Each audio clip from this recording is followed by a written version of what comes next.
Hey, this is Knife Standards.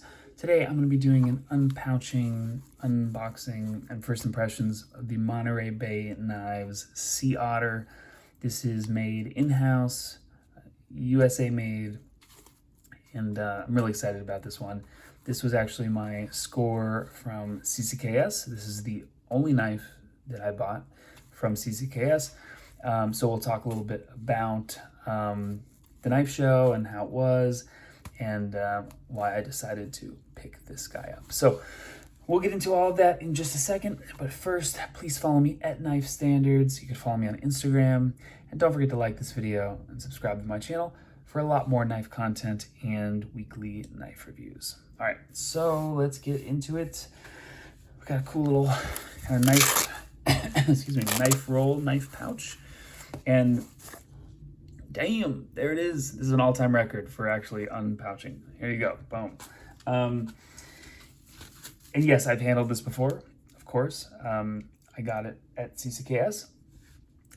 Ray Laconico was manning the table. Of course, he designed this knife and built the knife, made the knife, along with Sanford Owen.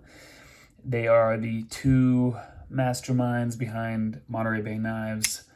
And they do some really cool designs, overseas models, and then they decided to do an in-house. I would consider this a custom knife. This is it mid-tech-ish, custom-ish? Yeah, I mean, he's making it all USA made. I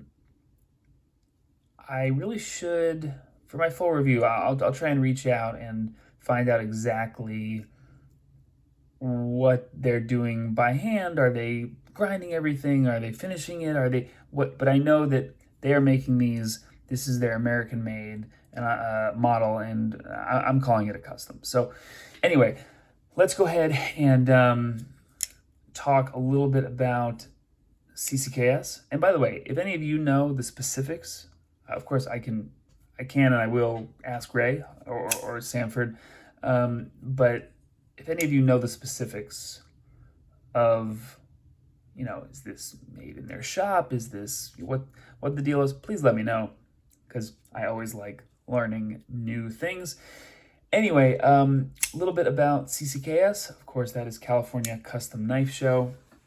So you have makers, you have designers, you have companies, all getting together, and there's a kind of like a special lotto and auction night, which is usually the Friday night before the show. So I actually attended that too.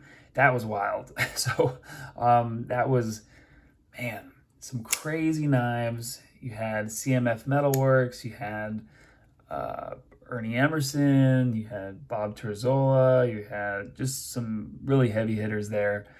And the way it works is you're entered into lottos for every knife. And, each maker has, 3, 4, 5, 6 knives. Shark Knife Co. is there. And then they draw your name, towards the end of the night. Or not, I guess the night goes on for a long time. But in the middle of the night, like the middle of the, in the middle of the show on the Friday night, they draw names, and then if your name gets drawn, you have the chance to purchase the knife, etc., etc. So it was pretty wild. There were a couple knives that I had my eye on. My number one pick, where I was just like drooling over it, which, by the way, I had never handled one before, was actually the Scott Cook lock saw. And if you don't know what that is, or you've never heard of him, it's basically the perfect knife. And I don't think I've ever said that before, but it's the perfect knife. If you have to pick one knife, it's the lock saw. I mean, it's just, there's a few reasons for that, and that's not what this video is about, but it's the perfect knife. Anyway, did I win it? No, sadly. Or did I win the chance to purchase it? No, sadly. But it's still on the list. It's like the ultimate grail. Anyway, so then the next day, Saturday, I was exhibiting. I had a table at CCKS. Super fun. I got to meet so many amazing people. get to see other makers and designers and companies, and it was just a great experience overall. And a lot of you who I have talked with on Instagram and messaged with, but never met in person, were there. So I got to finally meet a lot of you, and I had some cool special one-off RR standards there, and it was a really great experience, really fun. And of course, I got to handle other people's work and kind of go around to the other tables and talk with some other designers and knife makers. So that was a lot of fun. Anyway, so the knives usually go pretty fast. Usually the makers or designers or companies, they'll have, I don't know, it depends, but maybe, I don't know, 5 to 10 to 15 knives on the table, and people roll in who've been literally sleeping outside the whole night, and they roll in, they get it, goes fast. So I went over to Ray's table, Monterey Bay Knives, Ray Laconico, and I got one of these. This was on my list for CCKS to try and grab one of these. I was lucky enough to get one. This is the Otter. This runs on washers. It looks like a blast and tumble. It just looks like a rugged like working knife, and I love that. USA made, Magna cut blade steel. There were a few different, I don't want to say versions, but a few different variations, kind of. But, each one is a little bit unique because the blast and tumble is a little bit different, or maybe the grind is a little bit different. They're making these by hand. So I handled a couple, picked out my favorite one, and here it is. So the first thing to notice on this is, I don't know if you guys can tell, but it is small. This is a small knife. And we can do a quick size comparison. And by the way, I do have their overseas model. I have a, what is it called? The OG, the Old Guard, Monterey Bay Knives Old Guard. I have that, but that's downstairs, so I can grab that for my full review. But if we look at it against the RR standard, oh man.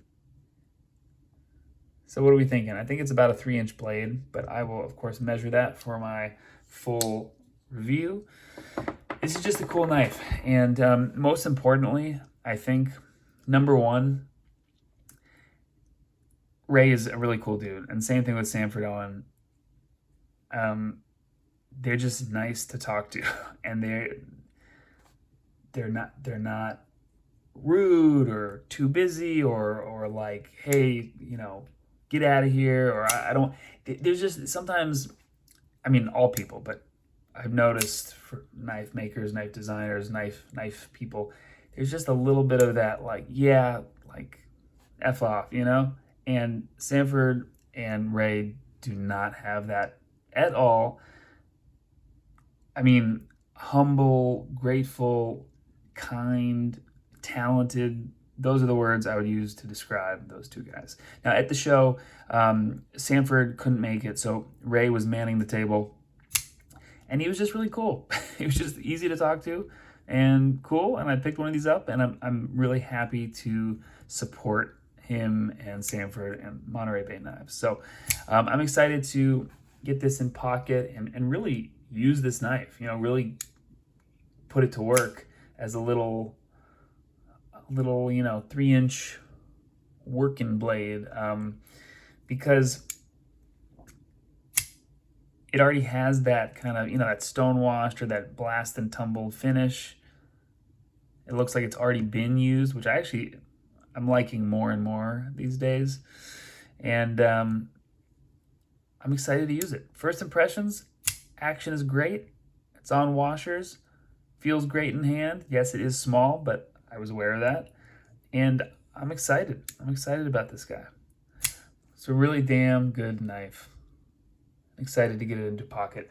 I think that just about wraps up my CCKS recap and my mini recap, and of course my first impressions of the Monterey Bay Knives C Otter. He had a couple other customs on the table, which looked amazing also. The Echo was one of them, but of course I went with the classic. Boom, C Otter. All right, this has been Knife Standards. I'll be back with a full review on this guy. I'll catch you later.